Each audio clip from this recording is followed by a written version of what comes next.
శ్రీ మదాంధ్ర మహాభారతం తరాలు మారినా వన్నే తగ్గని అందరి మన్ననలు అందుకుంటూ ఉండే తెలుగు కావ్యం. ఈ పవిత్రమైన మూల గ్రంథంలో తెలుగులో నన్నయ్య భటారకుడు తిక్కన మరియు ఎర్రాప్రగడ అనువాదంతో పూర్తి చేయబడినది ఈ మహోన్నత గ్రంథం. సరళ తెలుగు భాషలో గాడి న్యూస్ ఛానల్లో ప్రతిరోజు పూర్తి అయ్యేంత వరకు అందించటానికి నిశ్చయించాము. ఈ మహాకార్యాన్ని సబ్స్క్రైబ్, షేర్ అండ్ లైక్ చేసి ఆదరించవలసిందిగా, ఆశీర్వదించవలసిందిగా ప్రార్థన. ఇట్లు మీ వడ్డేపల్లి రామకృష్ణ.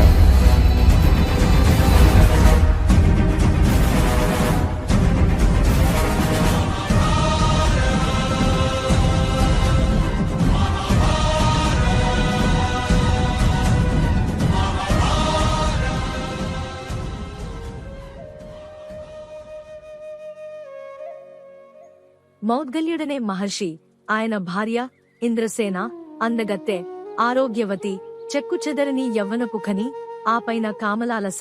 అయినా ఆమె పాతివ్రత్య విషయంలో ఏ ఒక్కరికి తీసిపోనిదే ఉండేది. మౌద్గల్యుడికి కుష్ఠువ్యాధి కలిగి అది ముదిరిపోయి చూడటానికే భయంకరంగా ఉండేవాడు. అయినా ఆమె ప్రతివ్రతా ధర్మాన్ని విస్మరించకుండా సర్వోపచారాలు చేసేది. భర్త తినగా మిగిలిన ఉచ్ఛిష్టమే తినడం ఆమె నియమం. ఒకనాటి భోజనవేళ మౌద్గల్యుడి యొక్క బొటనవేలు రోగంతో కుళ్ళి కీళ్ళుడి విస్తరిలో పడిపోగా, అయినా సరే ఆమె ఏవగించుకోకుండా దాన్ని ప్రక్కకుబెట్టి ఉచ్ఛిష్టాన్ని భుజించింది. మౌద్గల్యుడు ఆనందించి ఏదైనా వరం కోరుకోమనగా, అందుకు ఇంద్రసేన, స్వామి, నా పంచేంద్రియాలు కామంతో అల్లాడిపోతున్నాయి. మీరు 5 యువకులుగా మారి నా కామం చల్లార్చండి, ఇదొక్కటే నా కోరిక అనగా, మౌద్గల్యుడు తన తపో మహిమతో 5 సుందర యువకులుగా మారి ఆమెతో చాలా కాలం రమించి తదుపరి ఆమె ముఖం చూడకుండా తపోలగ్నుడై పరమపదించారు. కామం తీరని ఆ కాంతామణి కంటికి మంటికి ఏకధారగా దుఃఖిస్తూ అలాగే కాలం గడిపి అనంతరం కాలం చేసేసింది. మరుసటి జన్మలో ఆమె కాశీరాజ కుమార్తెగా ఆవిర్భవించి ద్విగుణీకృతమైన కామలాలసతతో కొట్టుమిట్టాడిపోయి, దురదృష్టవశాత్తు ఆ జన్మలో ఆమె కన్నెచెర విడివడలేదు. ఆ దుఃఖంతో ఆమె శివుడి కోసం తపించి, శివుడు ప్రత్యక్షమయ్యి, అప్పుడా పిల్ల పతిందేహి పతిందేహి పతిందేహి పతిందేహి పతిందేహి అని ఒకే స్వరంలో 5 సార్లు అర్థించగా, తథాస్తు, వచ్చే జన్మలో నీకు 5 భర్తలు లభిస్తారని శివుడు అనగా, ఆమె ఆశ్చర్యపోయి, దేవా, భర్తను ఎమ్మని 5 సార్లడిగానే కాని 5 భర్తలనెమ్మని అడగలేదు. కాని నువ్వలా అనుగ్రహించావు. అదే తథ్యమైతే ఆ పతుల సాహచర్య వేళ ప్రత్యేక శుశ్రూషా భాగ్యము, కామేచ్ఛాతృప్తి, నిత్య కన్యాత్వసిద్ధి, సౌభాగ్య ప్రాప్తి కలిగేలా అనుగ్రహించు అనగా, అలాగే నువ్వెళ్ళి ఇంద్రుడి ఇక్కడికి తీసుకురమ్మన్నాడు శంకరుడు. కాశీరాజకుమారి ఆకాశగంగా తీరంచేరి అక్కడ దుఃఖిస్తూ కూర్చుని ఉంది. ఒకసారి ఇంద్రుడావంకకు వచ్చి చూసి ఆమె దుఃఖానికి కారణం అడిగి, తనతో వస్తే చెబుతానని అతడామెను అనుసరించి ఒకచోట ఒక యువకుడు తన ప్రియురాలితో కలిసి పాచికలాడుతూ, అతడు శివుడిని గుర్తించలేని ఇంద్రుడు తనను గౌరవించనందుక యువకుని తూలనాడాడు. అందుకు అలిగిన అంబికాపతి ఇంద్రుడి దర్పం అణచాలని నిశ్చయించి అక్కడున్న హిమశిఖరాన్ని తొలగించి తెమ్మని, ఇంద్రుడలా చేయగానే ఆ శిఖరం వెనుక అచ్చం అతని వల్లనే ఉన్న 4 ఇంద్రులు కానిపించారు. అప్పుడు శివుడు ఇంద్రుడిని చూసి, ఇంద్రా, ఆ 4తోనూ కలిసి నువ్వు కూడా భూలోకంలో పుట్టు, మీరైదుగురు మానవులుగా జన్మించాలి అన్నాడు. అందుకు అమరేశ్వరుడు భయపడి, హే శివ, నేను అవతరిస్తే స్వర్గపాలనం చెడిపోతుంది. అందువల్ల నా అంశతో మరో ఇంద్రుడిని వెలయిస్తాను. అతనితో కలిసి ఈ 4 కూడా భూమిని అవతరించమను అని కోరాగా, శివుడు అంగీకరించి ఇంద్రుడు తన నుండి మరొక ఇంద్రుడిని ఆవిష్కరించి తాను స్వర్గానికి వెళ్లిపోయాడు. ఆ విధంగా ఏర్పడిన పంచేంద్రులు యమ, వాయు, ఇంద్రాశ్విని దేవతల ప్రేరణ వలన పంచపాండవులుగా జన్మించారు. ద్రుపదరాజా, ఆ పంచేంద్రుల స్వర్గలక్ష్మి నీ కుమార్తెగా అవతరించివి కాబట్టి ఇతర ఆలోచనలు మాని పాంచాలిని పాండవులైదుగురుకు ఇచ్చి పరిణయం ఆచరించు అని వ్యాసుడు చెప్పగా, ద్రుపదుడు నిస్సంకాకులిత హృదయుడై దేవేంద్ర వైభవంతో వివాహం జరిపించి, ముందుగా ధర్మరాజు, తదుపరి భీముడు, అనంతరం అర్జునుడు, పిదప నకులుడు, ఆఖరణ సహదేవుడు ఆమెను పాణిగ్రహణం చేయగా 1 సంవత్సరం పాటు అక్కడే ఉండిపోయారు.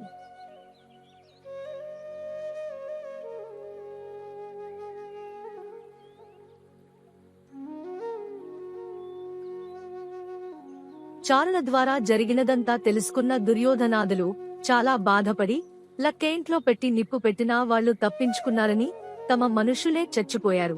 అటువంటి జాతకులను జయించడం ఎలాగా అని వివిధ రకాలుగా ఆలోచించి పాంచాల మీద దండెత్తి వెళ్లి అందర్నీ ఏకబిగిని చంపెయ్యాలనుకునగా యుద్ధానుమతి కోసం ధృతరాష్ట్రుడి దగ్గరకు వెళ్లాడు దుర్యోధనుడు. ఆ ఏకాంతంలో ధృతరాష్ట్రుడు, నాయనా, పాండవుల అభివృద్ధిని చూసి నీకన్నా ఎక్కువ కుమిలిపోతున్నాను. నేను వాళ్ల గురించి నువ్వు ఎలా ఆలోచిస్తున్నానో నేను అలాగే ఆలోచిస్తున్నాను. నేను పెద్దవాణ్ణి కాబట్టి పెదాలమీది మాటలతో కాలక్షేపం చేస్తున్నాను. మీరు కుర్రాళ్ళు గనక తొందరపడి మాట్లాడి చెడు అనిపించుకుంటున్నారు.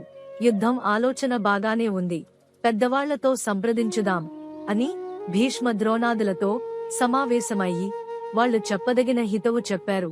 యుద్ధాలోచనకై ఏర్పడిన సమావేశం పాండవులకు అర్ధరాజ్యం ఇచ్చి పంపేస్తే మంచిదని తేల్చిగా భీష్మ, బాహ్లిక, కృప, ద్రోణ, విదురాదులను ఉల్లంఘించలేక పైకి మాత్రం చిరునవ్వులు నవ్వుతూ అంగీకరించాడు చీకు ధృతరాష్ట్రుడు.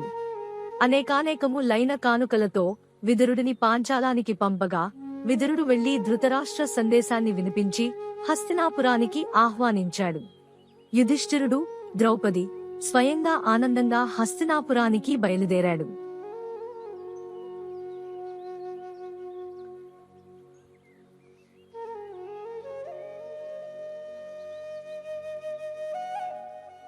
ఖాండవ ప్రస్థమునకు ధర్మరాజు పట్టాభిషిక్తుడగుట.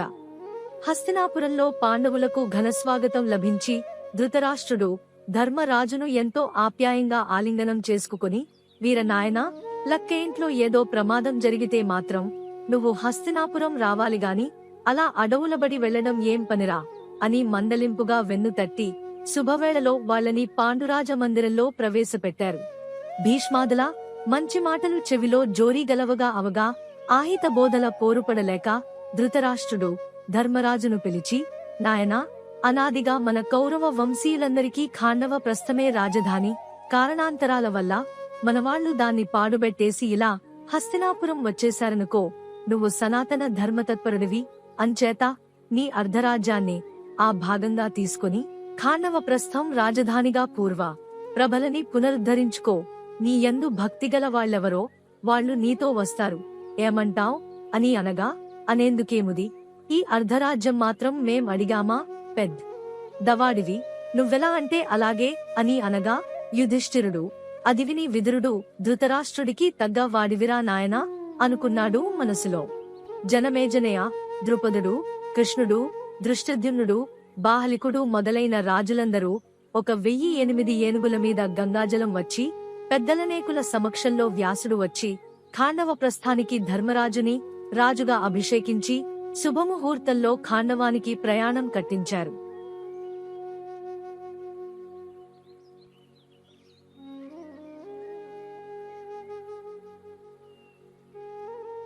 పాడుబడిపోయి భయంకరారణ్యంలా ఉన్న ఖాండవ ప్రస్థం చేరిన పాండవులు ధర్మరాజు కృష్ణుని వైపు సాలోచనగా చూసి కృష్ణుడు చిరునవ్వు నవ్వి ఇంద్రుణ్ణి స్మరించగా కృష్ణ హృదయమెరిగిన ఇంద్రుడు విశ్వకర్మను పంపి శిల్పబ్రహ్మ, శిథిలావస్థలో పడి ఉన్న ఆ ఖాండవ ప్రస్థాన్ని రమణీయ మహానగరంగా మలిచే బాధ్యత నీదని, ఈ ఖాండవ ప్రస్థం నీ హస్తకౌశలంతో ఇంద్రప్రస్థంగా మారిపోవాలి సుమా అని అన్నాడు.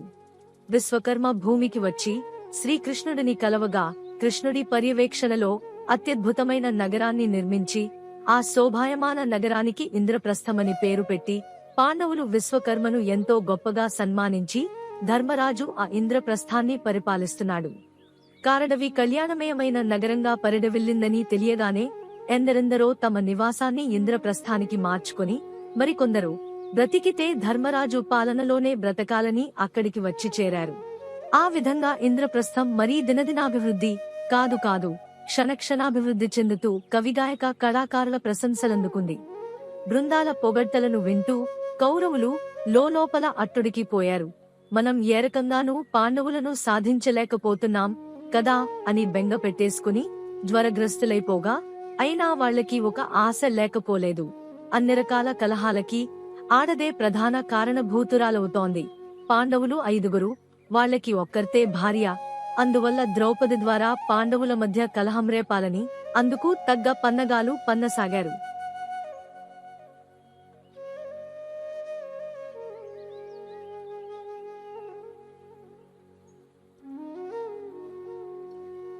ఇంద్రప్రస్థంలో కొన్నాళ్లు గడిపాక కృష్ణుడు ధర్మరాజాదుల వద్ద సెలవు తీసుకుని ద్వారకకు బయలుదేరగా వెళ్లే ముందు, యుధిష్ఠిరా, త్వరలోనే నారదుడు ఇక్కడికి రాబోతున్నాడు. ఆయనలా చెబితే అలా నడుచుకోండి. అది మీకు చాలా శ్రేయస్కరం సుమా అని మరీ చెప్పాడు. కృష్ణుడు వెళ్లిన అనతికాలానికే నారదుడు ఇంద్రప్రస్థానికి రాగా పాండవులను కలిసి వారి ఆతిథ్యం స్వీకరించి సుఖాసీనుడై, పాండునందనులారా, మీ అన్నదమ్ములు 5 ఒకే భార్యతో కాపురం చేస్తూ ఉన్నారు. ఇటువంటి సందర్భంలో ఆమె కారణంగా మీ మధ్య తగవులు రేగే అవకాశం ఎంతైనా ఉంది.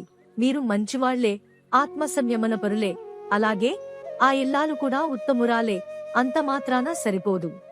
మీరెంత ఇదిగా ఉన్నప్పటికీ లోకులంతా మీ అంత మంచివాళ్లు కారు.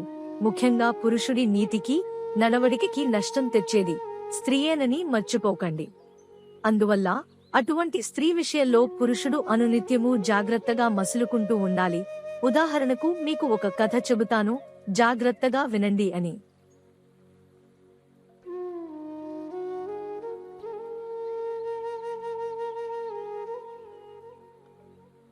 పూర్వం ఒకప్పుడు సుందుడు, ఉపసుందుడు అని 2 రాక్షసులు. వారు 2 స్వయానా అన్నదమ్ములు, మహాబలవంతులు. మాంచి ఒడ్డు పొడుగులతో కండల్దిరిగిన శరీరాలతో మాంచి జబర్దస్తిగా ఉండేవారు. వాళ్ళు బ్రహ్మ గురించి తపస్సు చేయగా ఆయన ప్రత్యక్షమై వరం కోరుకోమనగా అమరత్వం ప్రసాదించమన్నారు ఆ అన్నాదమ్ములు. అది తప్ప ఇంకోటేదైనా అడగమన్నాడు ఆ అబ్జగర్భుడు. తమని తామే తప్ప ఇతరులు చంపలేనట్లు వరం ఇమ్మన్నారు వాళ్ళు. వాళ్లేమీ తక్కువ వాళ్లు కాదుగా. సరేనని చెప్పి అంతర్ధానమైపోయాడు హంసవాహనుడు. ఇక వీళ్ళిద్దరూ లోకాల మీద పడి వేధించసాగారు. వీళ్ళ బాధపడలేక దేవతలంతా బ్రహ్మను ముందు పెట్టుకుని విష్ణువు దగ్గరకు వెళ్లి కాపాడమనగా బ్రహ్మ వాళ్ల ఆనుపానులు, తానిచ్చిన వరము అన్నీ చెప్పగా విష్ణువు నవ్వి, ఇంత చిన్న విషయానికి నా దగ్గరకు రావాలా? వాళ్ళిద్దరికీ మధ్య ఒక అందమైన ఆడదాన్ని ప్రవేశపెట్టు, తర్వాత ఏం జరగాలో అదే జరుగుతుంది అని అన్నాడు. తక్షణమే బ్రహ్మ తిలోత్తమ అనే లోకోత్తర సౌందర్యరాశిని సృష్టించి వాళ్ల దగ్గరకు పంపి ఆ పిల్లను చూసేసరికి సున్నోపసుందులిద్దరూ తమకం ఆపుకోలేకపోయి తమతో ఉండిపొమ్మనగా, అందుకా పిల్ల, ఇద్దరితోనూ ఉండమంటారు. మీరేం మొగాళ్ళు, నేను ఒక్కళ్లతోనే ఉంటాను. అదైనా మీ ఇద్దరిలో ఎవరు బలవంతులో తేలితే వాళ్లతోనే ఉంటాను అని అనగా వాళ్ళిద్దరూ కాసేపు తటపటాయించారనుకోండి. అయితేనేం, ఆ పిల్లని వదులుకోవడం ఎవరికీ ఇష్టం లేక తమలో బలవంతులెవరో తేల్చుకోడానికి 2 గుద్దులాటకు దిగారు. ఇంకేముంది, వ్యవహారం వరాన్ని అధిగమించడంతో కాలపురుషుడు రంగంలోకి దిగి ఆ కారణంగా వాళ్ళిద్దరూ ఒకరినొకరు చంపేసుకున్నారు. పని తీరిపోయాక తిలోత్తమ స్వర్గానికి వెళ్లిపోయింది. అందువల్ల నేను చెప్పేదేమిటంటే, ఆడది చాలా ప్రమాదకరనది. మీరేమీ అనుకోకపోతే నా మాట విని మీలో మీరొక నియమం పెట్టుకోండి. ద్రౌపది మీ అన్నదమ్ములతో ఒక్కొక్కరిలో ఒక్కొక్క సంవత్సరం చొప్పున గడుపుతుంది. ఒకరితో ఉన్న సంవత్సరంలో తక్కిన 4 ఆమె రాణివాసం వైపు వెళ్లకూడదు. అలా వెళ్లినా చూసినా వాళ్ళు 1 సంవత్సరం పాటు తీర్థయాత్రలు చేసి రావాలి. అలా ఒక నియమం పెట్టుకున్నారనుకోండి, అదొక పద్ధతిగా ఉంటుంది అని చెప్పి ఆశీర్వదించి చక్కబోయాడా త్రిలోక సంచారి.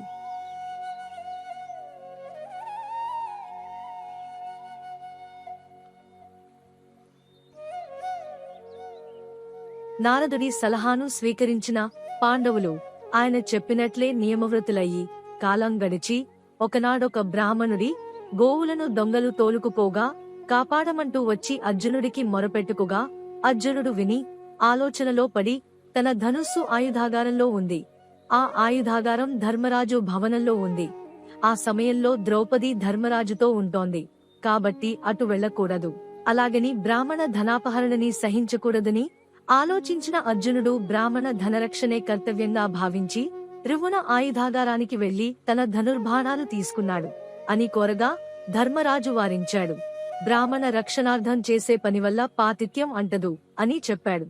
కాని అర్జునుడు మాత్రం నియమం నియమమే అని తీర్థయాత్రలకు బయలుదేరాడు.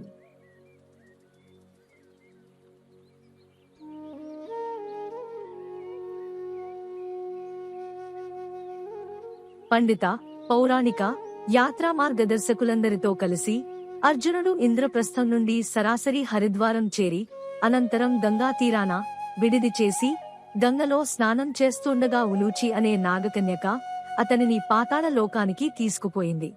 గాంధర్వ వివాహం చేసుకోమని అడిగగా అర్జునుడు, నేను తీర్థయాత్రలు చేస్తున్నాను, నియమం చెడిపోకూడదు అని ఆమె, నేను నిన్ను ప్రేమించాను, నువ్వు తిరస్కరిస్తే చనిపోతాను, స్త్రీ హత్యా దోషం నీకు అంటుకుంటుంది, అలా కాకూడదు అనుకుంటే నన్ను పెండ్లాడి నా కోరిక తీర్చు అని నిర్బంధించి అర్జునుడింక కాదనలేక ఆమెనప్పుడే గాంధర్వ వివాహం చేసుకుని ఆమెతో ఆ రాత్రి కాపురం చేయగా ఆమెకు సద్యు గర్భంలో ఇలావంతుడనే కొడుకు పుట్టగా మరునాడు తెల్లవారేసరికి గంగలో నుండి తేలి బయటకు వచ్చాడు.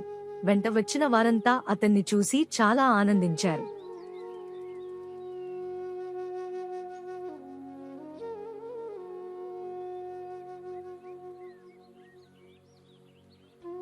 అనేక తీర్థయాత్రలు చేస్తున్న అర్జునుడు తూర్పువైపుగా కళింగదేశం చేరి అక్కడి నుండి సముద్ర తీరాన మణిపురం చేరి ఆ రాజ్యాన్నేలే రాజు చిత్రవాహనుడు, అతని కూతురు చిత్రాంగద అర్జునుడా నగరంలో ప్రవేశించిన సాయం వేళ యువరాణి పురోద్యానంలో చెల్లెలతో క్రీడిస్తూ కనిపించగా సర్వాంగ సుందరమైన ఆ చిత్రాంగదను చూసి అర్జునుడు మోహితుడయి ఆమెను మనువాడాలనుకొని బ్రాహ్మణుల ద్వారా ఆ విషయం రాజుకు తెలియజేయగా వార్త వినగానే చిత్రవాహనుడు పార్థుడిని సగౌరవంగా సభకు ఆహ్వానించి మర్యాదలు చేసి అనంతరం, ఫల్గుణ, నా కూతురు నీ ఇల్లాలని చేయడం నా అదృష్టం, కాకపోతే మా వంశంలో ఎప్పుడూ ఒకరికన్నా ఎక్కువ మగ పిల్లలు పుట్టడం లేదు, నాకైతే ఆ ఒక్క కొడుకు కూడా పుట్టకుండా ఆడపిల్ల పుట్టింది, ఈ అనుంగు బిడ్డను అత్తవారింటికి పంపలేను, అదీగాక నా తరువాత రాజ్యం నా దోహిత్రుడికే ఇవ్వాలని నిర్ణయించుకున్నాను, ఈ విషయాలన్నీ నీకు అంగీకారమైతే పిల్లనివ్వడానికి నాకేమీ అభ్యంతరం లేదు అని చెప్పగా అంగీకరించాడు సవ్యసాచి. చిత్రాంగద, కౌంతేయులకు వివాహం జరిగగా ఆ కన్యామణితోడి కామోపభోగాలలో తేలియాడుతూ కొన్నాళ్ళు అక్కడే ఉన్నాడు. చిత్రాంగద నెల తప్పి అర్జునుడు ఆ దక్షిణ ప్రాంతంలో గల తీర్థయాత్రలకు వెళ్లి అక్కడి సౌభద్ర, పౌలోమ, కారందమ, ప్రసన్న, భరద్వాజములు అనే 5 తీర్థాలలోనూ భయంకరమైన మొసళ్లు ఉన్నాయి, ప్రజలు వాటిలో కాలు పెట్టడం, అవి ఆ కాలు పట్టడం ఒకేసారి జరుగుతున్నాయి, అందువల్ల ప్రజలు ఆ తీర్థ సేవనాలకు భయపడుతున్నారు.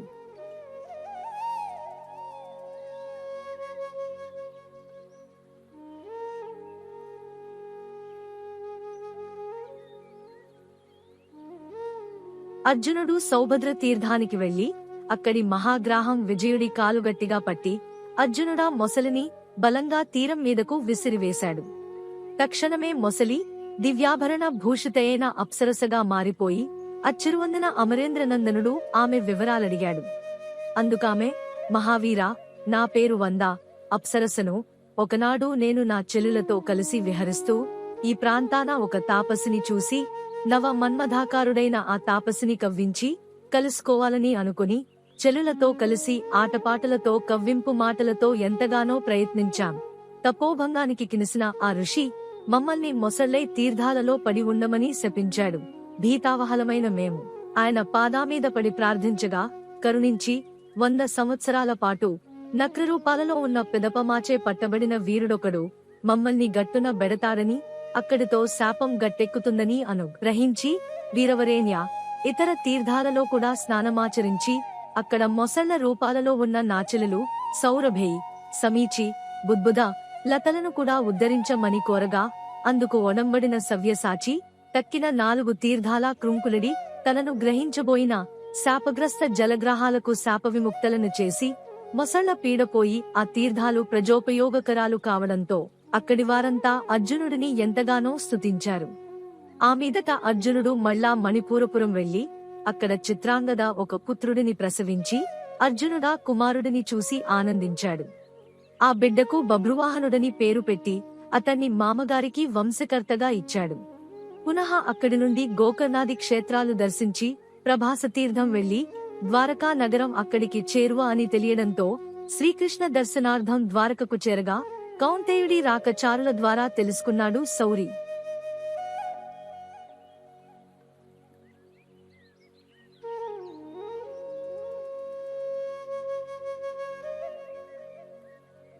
శ్రీకృష్ణుడు స్వయంగా ఎదురేగి పార్థుడికి స్వాగతం పలికి రేవతకగిరి గుహలోని లతామందిరంలో కృష్ణార్జునులిద్దరూ ఆ రాత్రి గడిపి మర్నాడు కృష్ణుడు ద్వారక చేరి రైవతక పర్వతం వద్ద సంబరానికి ఏర్పాట్లు చేసి వచ్చాక ఆనపంతో రైవతక పర్వత దైవతాన్ని ఆరాధించి అర్జునుడినే తనకు భర్తను చేయమని కోరుకుని సుభద్ర చెల్లులతో వెళ్లిపోయింది.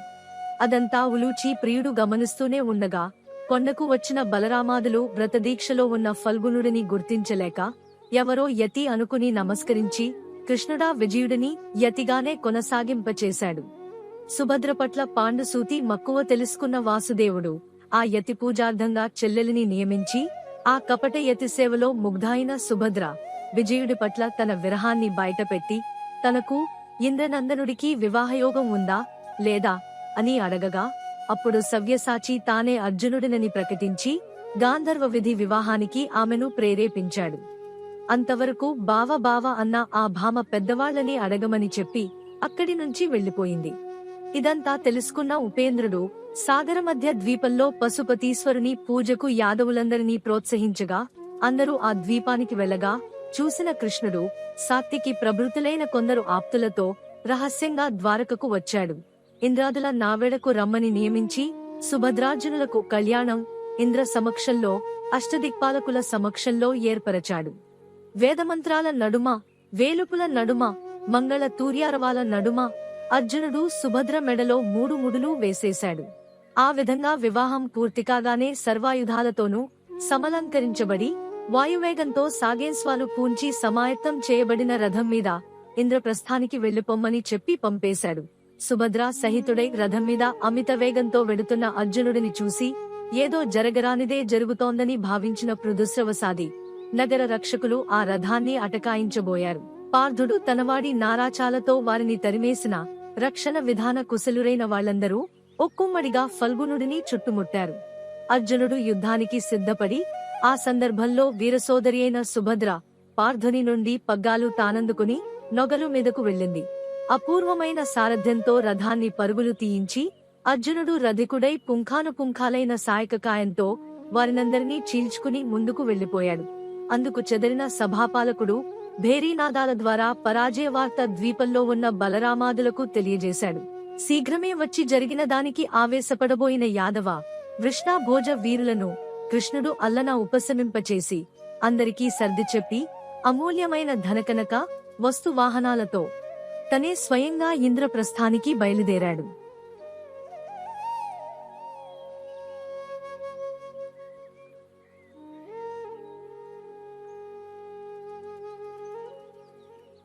ఇంద్రప్రస్థం చేరగానే అర్జునుడు యుధిష్ఠిరునికి ప్రణమిల్లి బ్రాహ్మణాశీర్వచనాలందుకున్న అనంతరం సరాసరి ద్రౌపది దగ్గరకు వెళ్లి ఆమె కొంచెం రుసరుసలాడగా రెండో ముడి పడినాక మొదటి ముడి సడలిపోవడం సహజమేలే, ఆ యాదవ సుందరిని తెచ్చుకున్నావు గదా, మళ్ళా నా దగ్గరకు వచ్చావెందుకు అని అలిగి కూర్చుంది. అలిగిన ఆడదాని దగ్గర ఎక్కడలేని అణకువా ప్రదర్శిస్తూ అదుపులోకి తెచ్చుకోవడం రసికతలో ఓ కళ. ఆ కళనే ప్రదర్శించాడు కౌంతేయుడు. అంతలో కరిగిపోయిందా అయ్యో నిజ అటు మీదట సుభద్రను పంపాడు.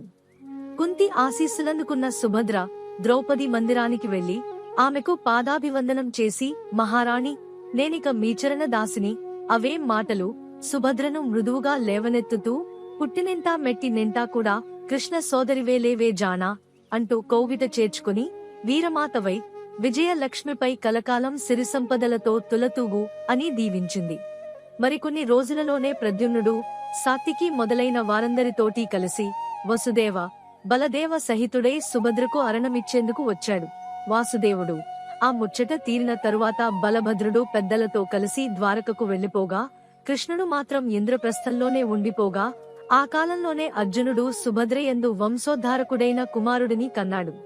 ఆ బాలుడికి అభిమన్యుడని పేరు పెట్టి ఘటోత్కచుడి చేత నాయనమ్మ అని పిలిపించుకున్న ఇన్నాళ్లకి రెండవ పౌత్రుడిని చూసుకుని కుంతి ఎంతగానో మురిసిపోయింది. అభిమన్యుడు పుట్టిన తరువాత పట్టమహిషి అయిన పాంచాలి కూడా 5 బిడ్డల్ని కంది. ధర్మరాజు వలన ప్రతివింధ్యుడిని, భీముడి వలన శృతసోముడిని, అర్జునుడి వల్ల శృతకర్ముడిని, నకులుడి వలన శతానీకుడిని, సహదేవుని వలన శృతసేనుడిని ప్రసవించి ఈ ద్రౌపదీ నందనులనే ఉప పాండవులుగా గావించారు.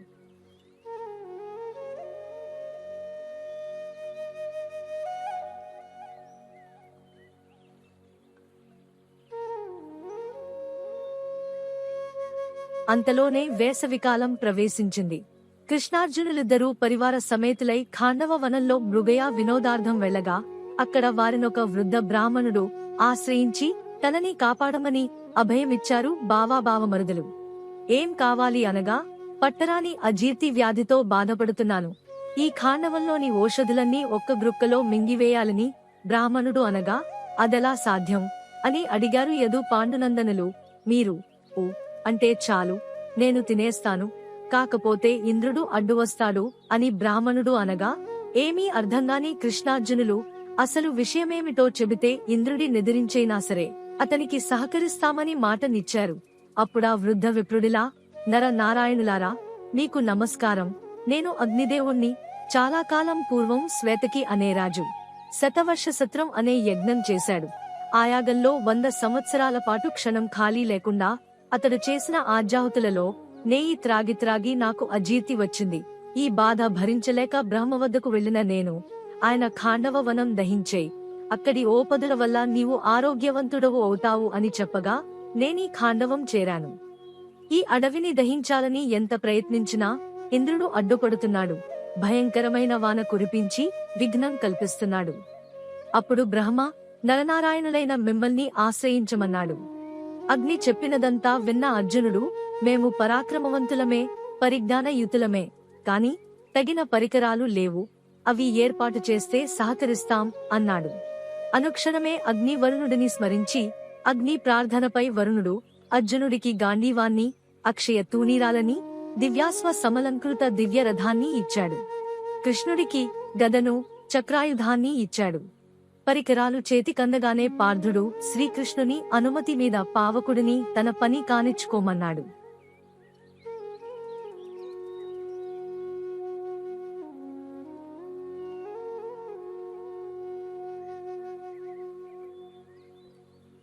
అప్పటిదాకా ఎండిపోయిన బాపడిలా ఉన్న స్వాహా వల్లభుడు ఒక్కసారిగా భగ్గుమలగా కరాల జ్వాలా స్వరూపంతో ఖాండవం మీద పడటంతో 4 వైపులా ఖాండవాన్ని కాల్చుకుని తినేశాడు.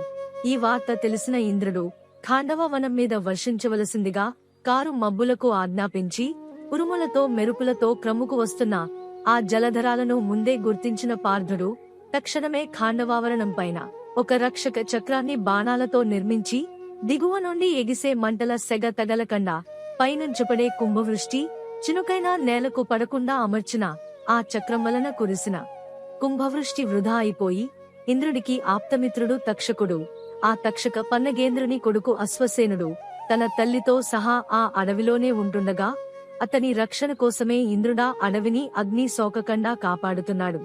ఆ అశ్వసేనుడు ఆనాటి అగ్ని తీవ్రతకు భీతిల్లి తల్లిని చేరి, అమ్మా అగ్ని అనగా భయంగా తల్లి తన బిడ్డడి శిరస్సును నోటకెర చుపట్టి ఆకాశానికెగిరగా, అది గమనించిన పార్థుడు ఒక నిశితశరంతో తల్లిపాము తలగొట్టేసి అశ్వసేనుడిని కూడా హతమార్చబోయేసరికి ఇంద్రుడు వచ్చి మోహిని ప్రభావంతో అర్జునుడిని కొంచెం రమలో ముంచి తక్షక నందనుడిని సంరక్షించుకున్నాడు. కాని తన మిత్రుడైన తక్షకుడు గాని ఆ అగ్నిలో దహించుకుపోయాడేమోనని భయపడి ఆ ఉక్రోషంలో కృష్ణార్జునులపై విజృంభించి కొండల చాటు మబ్బుల్ని ప్రళయవర్షాన్ని కురిపించమని నియోగించాడు. అర్జునుడు వాయవ్యాస్త్రంతో ఆ మేఘాలను చెల్లాచెదరు చేసేసి, ఇంద్రుడు మాణిక్య కాంతులీనే మంతర శిఖరాన్ని అగ్నిపై విసిరి, పార్థుడు దానిని మధ్యలోనే తుత్తునియలు చేసి, శౌరీ సవ్యసాచుల విజృంభణకు అలిగిన ఖేచర బలగాలను కృష్ణుడు చక్రం వేసి తరిమిగొట్టేయసాగి, ఎంత ప్రయత్నించినా ఇంద్రుడా ఖాండవ దహనాన్ని ఆపలేకపోయి, అప్పుడాకాశవాణి, అమరేంద్ర, కృష్ణార్జునులిద్దరూ నరనారాయణులు, వారిని జయించటం ఎవరివల్లా కాదు. నీ మిత్రుడైన తక్షకుడు అగ్ని ప్రమాదానికి ముందే కురుక్షేత్రం చేరి తలదాచుకున్నాడని చెప్పడంతో ఇంద్రుడు తన బలగాలతో వెనుదిరిగి వెళ్లిపోయాడు.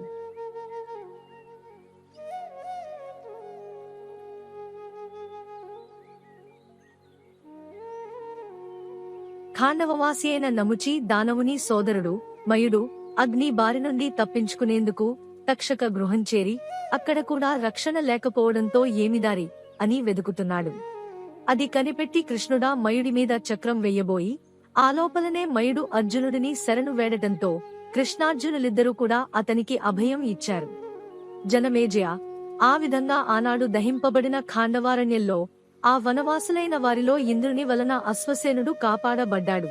కృష్ణార్జునుల వల్ల మయుడు అభయం పొంది తక్కిన ప్రాణికోటిలో 4 లావుక పక్షులు, మందపాల మునుసంతానము తప్ప మిగిలినవన్నీ కాలిబూడిదైపోగా, వనాంతరోషధ సారసేకరణతో ఆరోగ్యవంతుడైన అగ్ని కృష్ణార్జునుల వద్ద సెలవు తీసుకుని వెళ్లిపోయాడు. పాండవేయ వాసుదేవుల పరాక్రమానికి మురిసిన ఇంద్రుడు ఒంటరిగా వచ్చి వారి ఆతిథ్యం స్వీకరించి అర్జునుడికి వారునాది అస్త్రాలు ప్రసాదించి అరమరికలు లేని శాశ్వత స్నేహంతో వర్ధిల్లమని కృష్ణార్జునులకు శుభాకాంక్షలు తెలిపి ఇంద్రుడు తిరిగి తన తావుకు వెళ్లిపోయాడు. శ్రీ మదాంధ్ర మహాభారతం తరాలు మారినా వన్నే తగ్గని అందరి మన్ననలు పొందుతూ అందుకుంటూ ఉండే తెలుగు కావ్యం.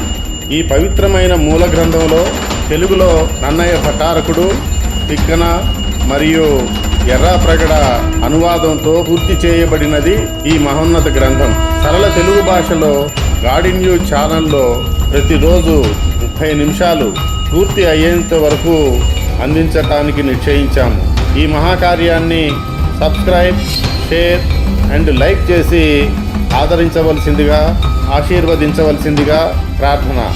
ఇట్లు మీ వడ్డేపల్లి రామకృష్ణ.